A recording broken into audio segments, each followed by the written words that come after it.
மாணவர்கள்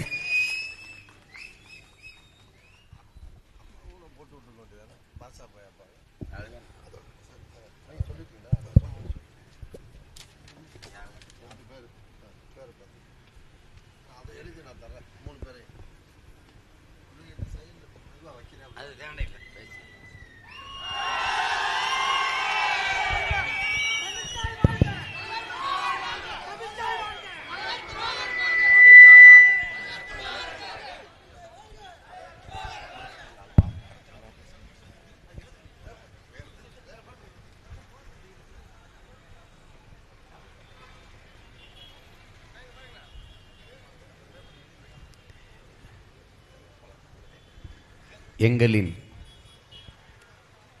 உணர்வோடும் உயிரோடும் கலந்து வாழுகின்ற அன்பு உறவுகள் அனைவருக்கும் வணக்கம்.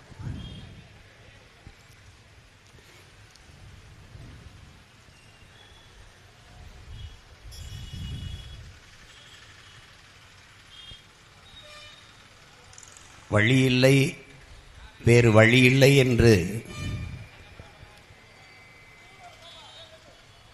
சொல்லிக் கொண்டிருந்த என் மக்களிடத்திலிருந்து நாங்களே ஒரு வழியாக மாறி வந்து கொண்டிருக்கிறோம்.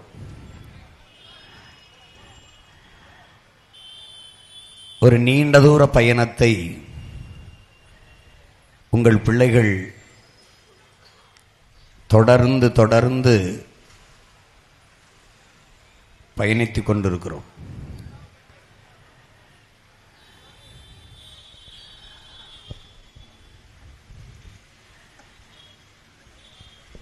தவிர்க்க முடியாத, சகிக்க முடியாத ஏழ்மை வறுமையிலேயே என் மக்களை நிறுத்தி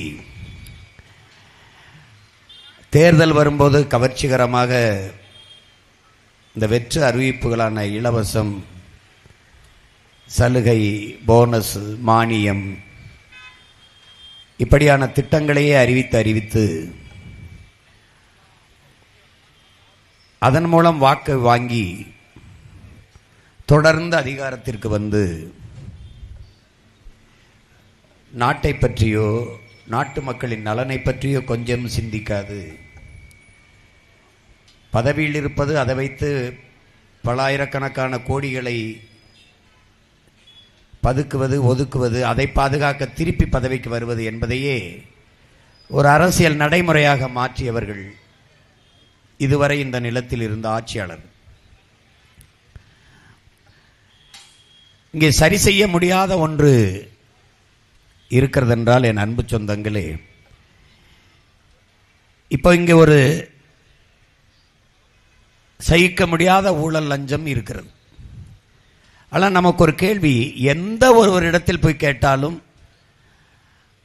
ஊழல் உங்களுக்கு பிடிக்குமா என்றால் பிடிக்காது என்பார். லஞ்சம் பிடிக்குதா என்றால் அது கூடாது என்பார். ஆனால் எல்லாருமே ஊழல் லஞ்சத்தை இந்த நாட்டில் எதிர்க்கிறார்கள், வெறுக்கிறார்கள். அப்படி என்றால் லஞ்சம் யார் கொடுப்பது, யார் வாங்குவது? யாருக்குமே பிடிக்காத ஒன்றை அப்ப யார் தான் செய்கிறது என்ற கேள்வி எழுப்பினால் யாரிடத்திலும் பதில் இருக்காது. இந்த நாட்டு நிர்வாகத்தில் இருக்கிற பெரிய புற்றுநோயே ஒரு முறையற்ற கொடிய நிர்வாகமே இந்த ஊழல் லஞ்சம் தான். நாம் ஊழல் லஞ்சமும் தேசியமயமாக்கப்பட்ட, முழுமையாக அரசுமயமாக்கப்பட்ட ஒரு நாட்டில் வாழ்ந்து கொண்டிருக்கிறோம் என்பதை என் அன்பு தம்பி தங்கைகள் புரிந்து கொள்ள வேண்டும். எது ஒன்றுக்கும் காசு. நீங்கள் பிறப்புச் சான்று வாங்குதலிலிருந்து இறப்புச் சான்றிதழ் வாங்குவது வரைக்கும் உங்கள் வாழ்க்கையில் எல்லாமே பணம் பணம் பணம், அதுதான் கட்டமைக்கிறது. பணம் தான் எல்லாவற்றையும் முடிவு செய்யும் என்றால் அங்கே சேவை என்கிற சொல் செத்து விழுந்துவிடும். பணத்தை முன்னிறுத்தி செய்கிற அரசியல் என்பது ஒழுக்கத்தையும் பண்பாட்டையும் சிதைத்து அழித்துவிடும். சாதியை முன்னிறுத்தி செய்கிற அரசியல் என்பது சகோதரத்துவத்தையும் சமத்துவத்தையும் கொன்றுவிடும். மதத்தை முன்னிறுத்தி அரசியல் செய்வது, அதிகாரத்துக்கு வருவது என்பது மனிதநேயம் என்ற ஒன்றையே கொன்று புதைத்துவிடும். இது எவ்வளவு ஆபத்தானது என்பதை அறிவிற்சிறந்த எனது பெருமக்கள், என் அன்பு சொந்தங்கள் ஆழ்ந்து இதை பார்க்க வேண்டும், சிந்திக்க வேண்டும். அப்ப இந்த சூழலில் நம்மால் ஊழல் லஞ்சத்தை ஒழிக்க முடியுமா? முடியும். ஒழித்து விட முடியும். ஒரு நேர்மையாளன் ஆட்சி அதிகாரத்திற்கு அமர்ந்தால் ஊழல் லஞ்சம்ங்கிறது அந்த சொல்லை இல்லாத ஒளிந்து விடும். அப்படி ஆட்சி நடந்திருக்கிறது. நம்முடைய தாத்தா குமாரசாமி ரெட்டியார் காலத்திலே, நம்முடைய தாத்தா ஓமந்தூர் ராமசாமி ரெட்டியார் காலத்திலே, நம்முடைய தாத்தா காமராஜர் காலத்திலே ஊழல் லஞ்சம் என்பது இல்லை. அப்ப நேர்மையான ஆட்சியாளர்கள் நமது முன்னவர்கள் இருந்தார்கள். ஆனால் இன்று ஊழல் லஞ்சத்தை இல்லாது ஒன்றுமில்லை. ஊழல் லஞ்சமும், ஊழல் செய்ய தெரியாதவன், லஞ்சம் வாங்க தெரியாதவன், பிழைக்க தெரியாதவன் என்று பேசுகிற அளவிற்கு இந்த நாட்டில் ஊழல் லஞ்சமும் ஊறி பெருத்து கொழுத்து போய் நிற்பதை நாம் பார்க்கிறோம். அதை சரி செய்துவிட முடியும். இந்த கொலை கொள்ளை அதை நிறுத்திவிட முடியும்.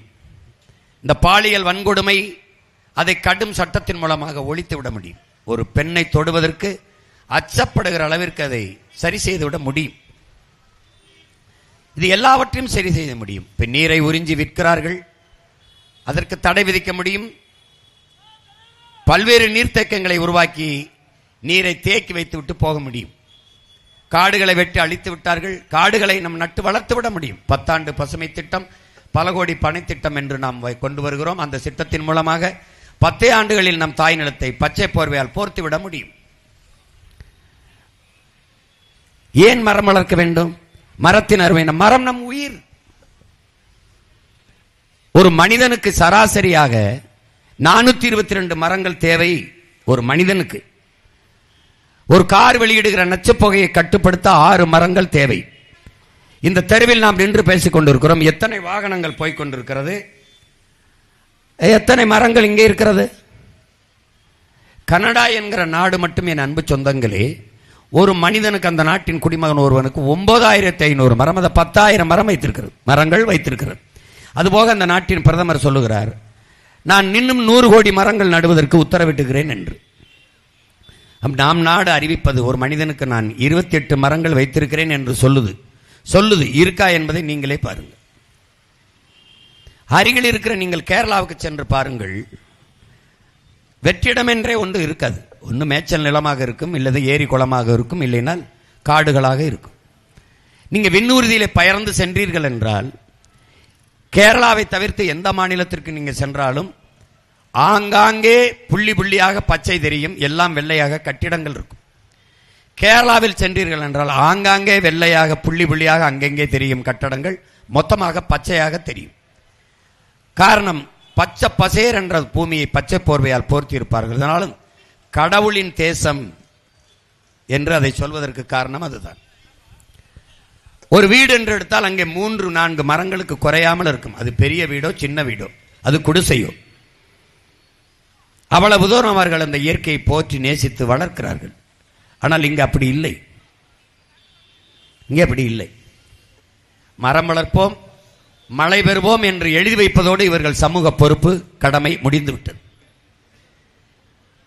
மரம் மண்ணின் வரம், அதை வளர்ப்பதே மனித அறம் என்று நாம் சொல்வதற்கு காரணம், மரங்கள் தான் பூமிக்கு மேகத்தை அறுவடை செய்து மழைப்பொழிவை பூமிக்கு கொண்டு வருகிற ஆற்றல் பெற்றது மரம் மட்டும்தான். மரம்தான்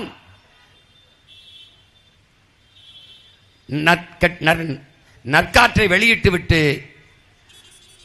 நற்காற்றை வெளியிடும், கெட்ட காற்றை சுவாசிக்கும். அது நச்சுக்காற்றை சுவாசித்து நற்காற்றை வெளியிடக்கூடிய ஆற்றல் பெற்றது மரம்தான். ஆக்சிஜனை வெளியிட்டு கார்பன் டை ஆக்சைடை அது சுவாசிக்கும்.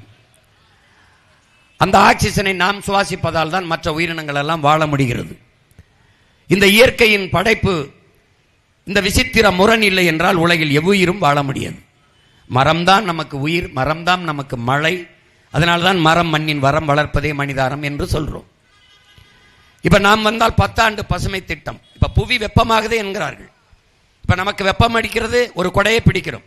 இப்ப பூமி தாய்க்கு வெப்பம் அடிக்கிறது, வெயில் அடிக்கிறது, கொடையை பிடிக்க வேண்டும். ஒரே ஒரு கொடை தான் இருக்கிறது, பச்சை கொடை. என்ன கொடை? இந்த மரக்கொடை. அதை வளர்ப்பதை தவிர நமக்கு ஒரு வழி இல்லை. புவி வெப்பமானால் என்ன? பருவநிலை மாறிவிடும். பருவநிலை மாறினால் பருவ மழை இருக்காது, பெருமழை புயல் மழை தான் இருக்கும். புவி வெப்பமானால் என்ன? கீழே அடுப்பை வைத்து நெருப்பை எரிக்கும் போது உலை எப்படி பொங்குமோ அப்படி கடல் ஒரு நாள் அதிக வெப்பத்தால் பொங்கும். உள்ளே இருக்கிற உயிரினங்கள் கொதிக்கிற உலையிலே உயிரினங்களை மீனையோ மற்ற எதையோ போட்டால் செத்து போவது போல எல்லா உயிரினங்களும் கடலுக்கு உயிரினங்கள் செத்து போகும். கடல் கொந்தளிக்கும், கடல் பொங்கும். பொங்கி வந்தால் 70 விழுக்காடு நீர், 30 விழுக்காடு தான் நிலப்பரப்பு. அதிலேயும் காடு மலைகள் போக மீதி இருக்கிற 20 விழுக்காடு தான் மனிதர்கள், நாம் உயிரினங்கள் வாழ்கிற நிலப்பரப்பு. கடல் பொங்கினால் என் அன்பு சொந்தங்களை தரையிலிருந்து 3 கிலோமீட்டருக்கு தண்ணி தான் இருக்கும்ங்கிறார். அப்ப அந்த பேரழிவை எதிர்கொள்வதற்கு முன்பு புவி வெப்பமாவதிலிருந்து நாம் தடுக்க வேண்டும். அதற்கு ஒரே வழிதான் இருக்குது, மரம் வளர்ப்பது. மரம் வளர்க்கிறோம், 10 ஆண்டு பசுமை திட்டம், பல கோடி பனை திட்டம் கொண்டு வந்துடும். எல்லாம் சரி செஞ்சிட முடியுது. ஆனால் இங்கே சரி செய்ய முடியாத ஒன்று இருக்குது, யாராலும் சரி செய்ய முடியாத ஒன்று. அதுதான் இந்த வளக்கொள்ளை.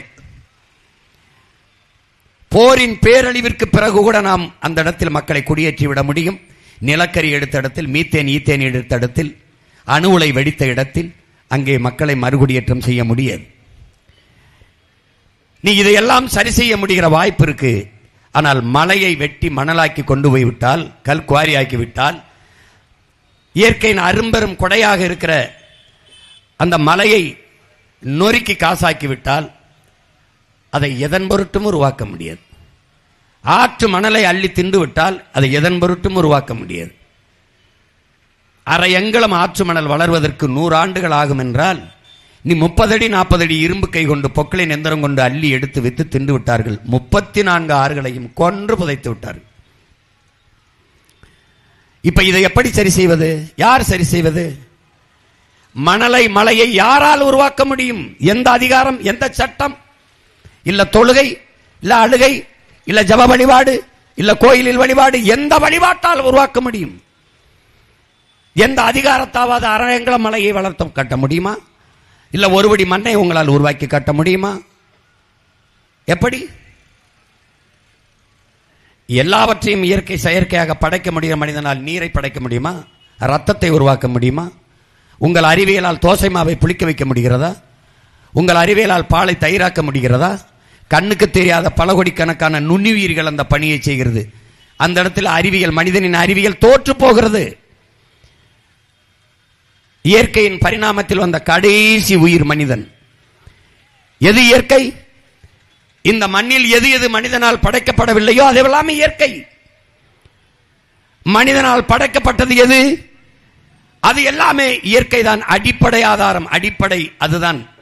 இந்த வீடு, இந்த கட்டடம் மனிதன் கட்டியது. கட்டடத்திற்கான பொருள், அடிப்படை ஆதாரம் யார்? இயற்கை தந்தது. இந்த வாகனம் மனிதன் படைத்தது. இதற்கான மூலப்பொருளை தந்தது யார்? இயற்கை. கப்பலில், கடலிலே மிதக்கிறோம், கப்பலிலே மனிதன் கண்டுபிடித்தது. அதற்கான பொருளை தந்தது யார்? பூமி. விண்வெளியிலே பறக்கிறோம், விண்ணூர்தியில், அதற்கான அடிப்படை மூலப்பொருளை தந்தது யார்? பூமி. இந்த மண்ணில் நாம் பார்க்கிற எல்லாவற்றையும் கொடையாக தந்தவள் பூமி தாய். அந்த பூமி என் தாயின் மாறாக இருக்கிற மலையை அறுத்து அறுத்து மணல் என்றும் கல் என்றும் காசு பார்க்கிற ஒரு சமூகம் எவ்வளவு கொடுமையான சமூகம் என்பதை அறிவு சமூக மக்கள் சிந்தித்து பார்க்கணும். ஒரு அடிப்படை வேண்டாமா? அந்த மலை மார்பில் இருந்துதான், தாயின் மார்பில் இருந்து நமக்கு பால் வந்தது போல பூமி தாயின் மலை மார்பில் இருந்தான் அருவி பால் வந்தது. நம் தாயின் மார்பில் உள்ள பால் நமக்கு மட்டும். ஆனால் பூமி தாயின் மலை மார்பில் இருந்த ஒரு அருவி பால் உலக உயிர்கள் எல்லாவற்றுக்கும். அதிலிருந்துதான் ஆறு வந்தது, ஆறிலிருந்துதான் நீர் வந்தது, நீரிலிருந்தான் சோறு வந்தது, சோறிலிருந்தான் உயிர் வந்தது, உயிரிலிருந்தான் வாழ்க்கை வந்தது என்கிற அடிப்படை அறிவியல் உயிரியல் உண்மையை உணராத மக்களாக நாம் இருக்கிறோம் என்பதை புரிந்து கொள்ள வேண்டும். ஆறுக்கும் மலைக்கும் காட்டுக்கும் மாட்டுக்கும் ஆட்டுக்கும் கவலைப்படுகிற யாராவது ஒருவனை இந்த நாட்டில் சொல்.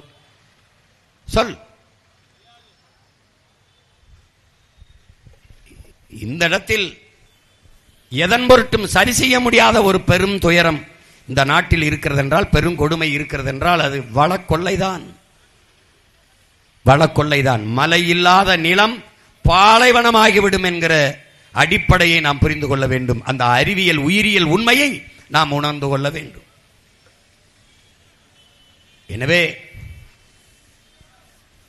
உங்கள் பிள்ளைகள் நாங்கள் ஆட்சிக்கு வந்தால் எப்படி ஆட்சி நடத்துவோம் என்பதை 422 பக்கத்திற்கு மேலே ஒரு பெரிய புத்தகமாக கொடுத்திருக்கிறோம். அது எங்களுடைய மக்களரசு.com இருக்கிறது, தட்டி படிக்கலாம். இல்லை என்றால் வலையொலிகளில் எங்கள் பிள்ளைகள் எங்களின் ஆட்சி எப்படி இருக்கும் என்பதை எடுத்து பரப்புகிறார்கள், கவனிக்கலாம். இல்லை என்றால் உங்கள் பிள்ளைகள் வீதி வீதியாக ஒவ்வொரு இடத்திலும் நின்று பேசி வருகிறோம், பார்க்கலாம். உங்கள் பிள்ளைகளின் ஆட்சியில் படிக்க சரியான தரமான சமமான கல்வி, குடிக்க தூய குடிநீர், பார்க்க ஆகச் சிறந்த மருத்துவம், சரியாக சமமாக தரமாக, இது மூன்றும் இலவசம். மற்ற எதுவும் இலவசம் கிடையாது. இது மூன்று தான் அடிப்படை. ஆகச் சிறந்த கல்வியை கொடுத்து விட்டால், உயிரை காக்கும் மருத்துவத்தை சிறப்பாக கொடுத்து விட்டால் என் மக்களுக்கு மிகப்பெரிய பொருளாதார மிச்சம் இருக்கிறது, பணச்செலவு குறைகிறது. குடிநீரை, தூய குடிநீரை குடிக்கிற தூய தரத்தோடு கொடுத்து விட்டால் பெரும் செல்வம் சேமிப்பாகிறது.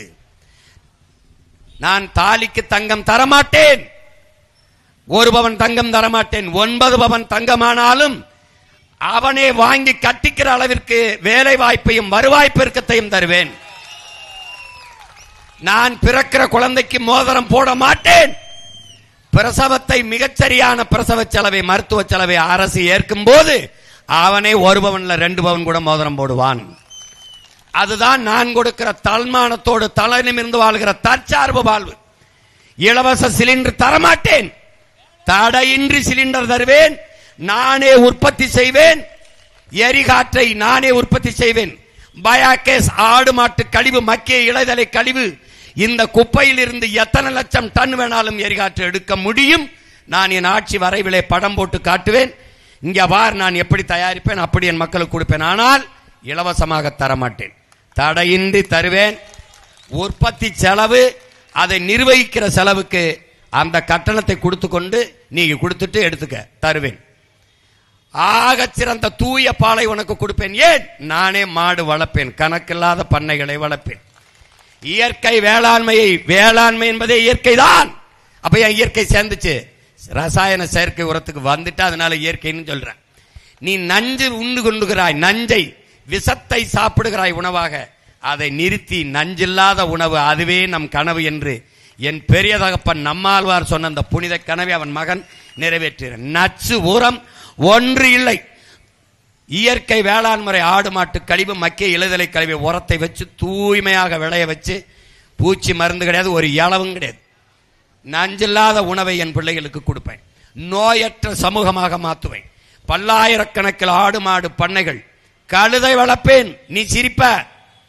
அறிவார்ந்த சமூகம் தேட வேண்டும் உலகத்தில் பொருளாதாரம் எங்கிருக்கென்று. உன்னால் நம்ப முடிகிறதா? கழுதைப்பால் 1 லிட்டர் 5000 ரூபாய். உலகிலே அழகு பொருள்களை செய்கிற அத்தனையும் கழுதைப்பால் தான் செய்கிறான். அழகு சாதன பொருள்கள். அறிவார்ந்த தம்பி தங்கைகள், தேடுங்கள். கத்திக்கொண்டிருக்கிற நான் வைத்தியமா, கவனிக்காமல் செல்கிற நீங்கள் வைத்தியமா என்று பாருங்கள். கேரளாவிலே ஒரு மகன் கழுதை வளர்த்து, கழுதை பாலை வித்து, கழுதை எரு ராட்டி விலை உயர்ந்த விலைக்கு வாங்கிட்டு போறான். கழுதை மூத்திரத்தை வாங்கிட்டு போறான். படம் போட்டு காட்டுற, இந்த வாரா கேரளாவில் இருக்குன்னு. நீ சிரிப்ப. திருச்சியில வளர்க்குறான் ஒருத்தன் கழுத, திருச்சியில. உன்னால நம்ப முடியுதா? கழுத சிறுநீர், கழுத மூத்திரம் கொல்ல விலைக்கு போகுது. மருந்து கழுத சாணி அவளுக்கு போகுது. கழுத பால் 5000 ரூபாய்.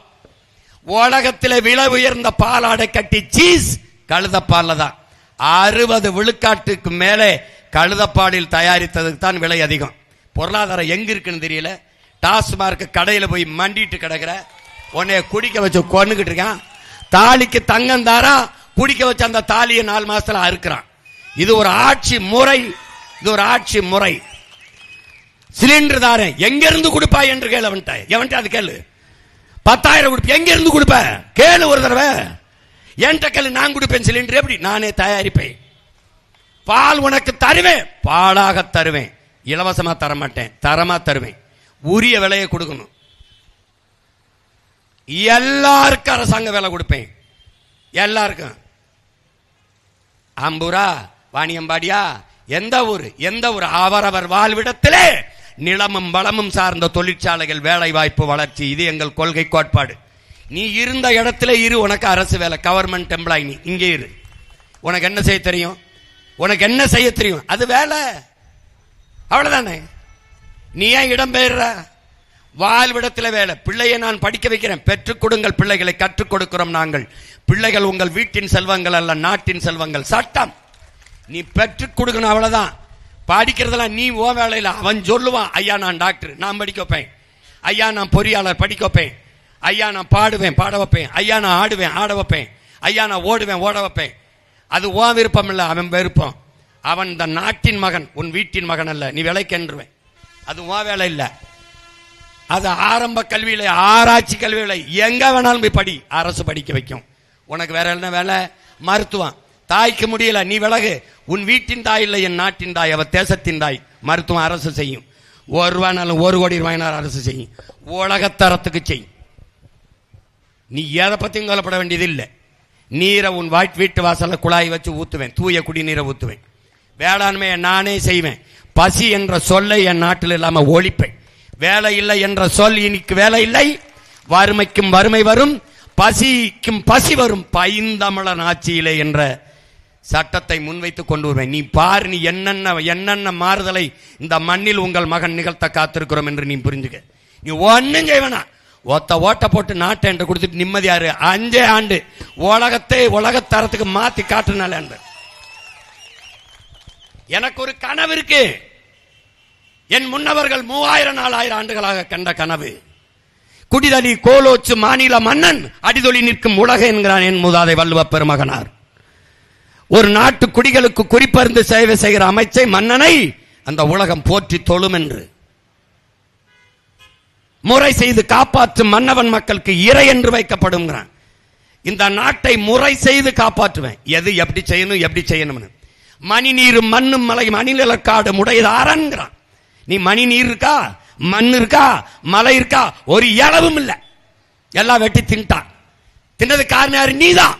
எவன் திருட்டு போயில அவனுக்கு தொடர்ச்சியா ஓட்ட போட்டு நாட்டை தூக்கி சுடுகாடாக்கி போட்டு போயிட்டே இருந்துட்ட. கொஞ்சம் மாறு, சிந்திச்சு பாரு. என்ன சொல்றாங்க நபிகள் நாயகம்? ஒரு பெற்றோர்கள் தன் பிள்ளைகளுக்கு கொடுக்க வேண்டியது ஆக சிறந்த கல்வியும் ஒழுக்கமும். அப்படி ஒரு கல்வி ஒழுக்கம் பண்ணி வச்சிருக்கியா? ஒழுக்கத்தை கற்பிக்கிற கல்வி வச்சிருக்கியா? அதை யாரால் கொடுக்க முடியும்? யாரால் கொடுக்க முடியும்? உங்கள் பிள்ளை எங்களால் தான் கொடுக்க முடியும்.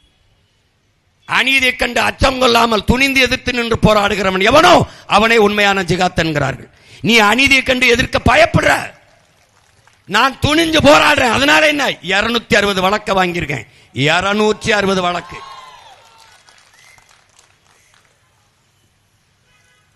ஒரு காலம் வரும், அப்போது நேர்மையாக வாழ்வது உள்ளங்கையில் நெருப்பு துண்டை வைத்திருப்பதற்கு சமமாக இருக்கும் என்கிறார்கள் நபிகள் நாயகம் ஸல்லல்லாஹு அலைஹி வஸல்லம் அவர்கள். அந்த காலம் எந்த காலம்? இந்த காலம்தான்.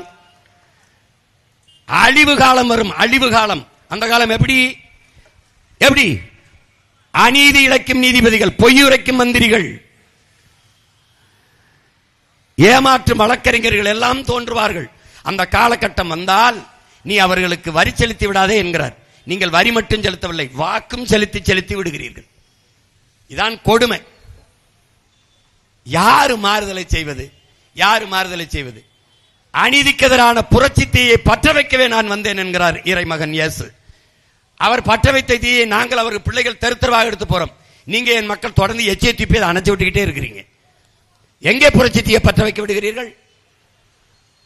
உன் இனம் சாராதவனிடத்தில் உன் அதிகாரத்தை ஒப்படைக்காதே என்கிறான் இறைமகன் இயேசு. உலகம் தழுவி நேசித்தவன், எல்லா உயிரிடத்திலும் அன்பு செலுத்து என்று சொன்னவன் சொல்கிறான், உன் இனம் சாராத ஒருவனிடத்தில் உன் அதிகாரத்தை கொடுக்காதே என்கிறான்.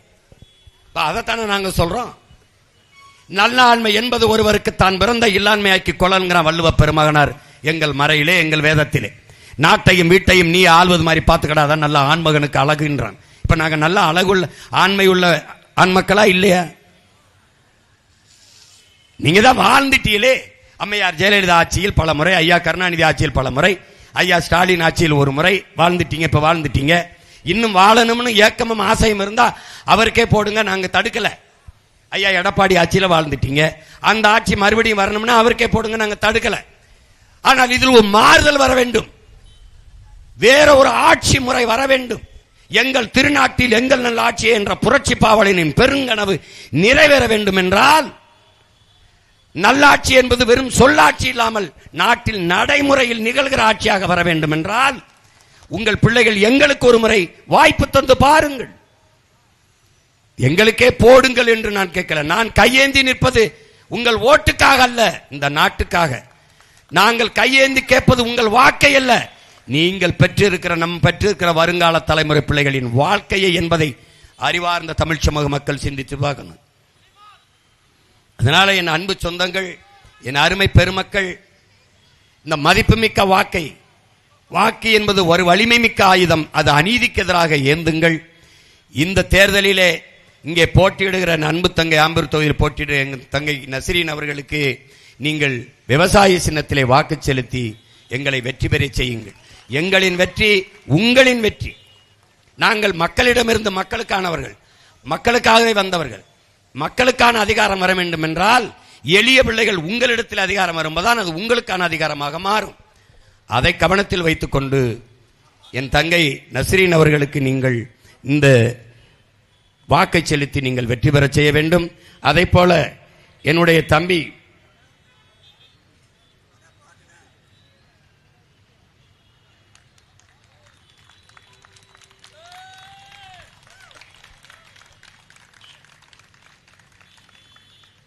முருகேசன் அவர்களுக்கு விவசாய சின்னத்திலே நீங்கள் வாக்கு செலுத்தி வெற்றி பெற செய்ய வேண்டும். மதிப்பிற்குரிய மதிப்புமிக்க உங்கள் வாக்குகளை எங்கள் பிள்ளைகள், உங்கள் பிள்ளைகள் எங்களுக்கு வாக்கு செலுத்தி நீங்கள் வெற்றி பெற செய்ய வேண்டும். எல்லா கட்சிகளையும் போல நான் வேட்பாளர்களை நிறுத்தவில்லை. தமிழ் தேசிய இனத்தின் உரிமை மீட்சி, பெருமைமிக்க வாழ்வு, நிலவள பாதுகாப்பு, காட்டு வளம், கனிம வளம், நீர்வளம், கடல் வளம், மண் வளம் இவற்றையெல்லாம் காக்குகிற ஒரு புரட்சிகர அரசியல் போர்க்களத்தில் முன்கள போராளிகளை இந்த நிலத்திலே நிறுத்தியிருக்கிறேன். எனவே அறிவார்ந்த தமிழ் மக்கள், எங்கள் அன்பு பிள்ளைகளுக்கு நீங்கள் வாக்கு செலுத்தி வெற்றி பெற செய்யுங்கள் என்று அன்போடு வேண்டுகிறேன். புரட்சி எப்போதும் வெல்லும். நமது வெற்றி அதை சொல்லும். நம் இலக்கு ஒன்றுதான், இனத்தின் விடுதலை. இனம் ஒன்றாவும் இலக்கை வென்றாவும்.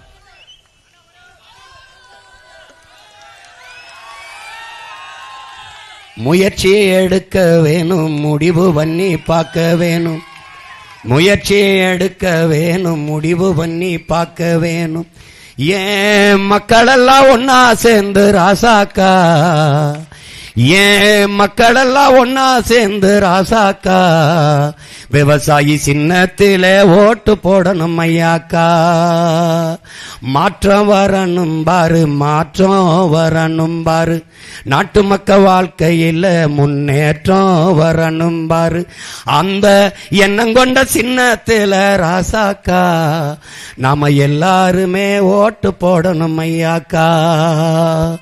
ஏற்றம் வரணும் பாரு, ஏற்றம் வரணும் பாரு, ஏழச்சன வாழ்க்கையில, ஏழை மக்க வாழ்க்கையில ஏற்றம் வரணும் பாரு. அந்த எண்ணம் கொண்ட சின்னத்தில ராசாக்கா நாம எல்லாருமே ஓட்டு போடணும் ஐயாக்கா. நாம எல்லாருமே ஓட்டு போடணும் ஐயாக்கா. தமிழ்தாய் வாழ்க, தலைவர் பிரபாகரன் வாழ்க, நாம் தமிழர்.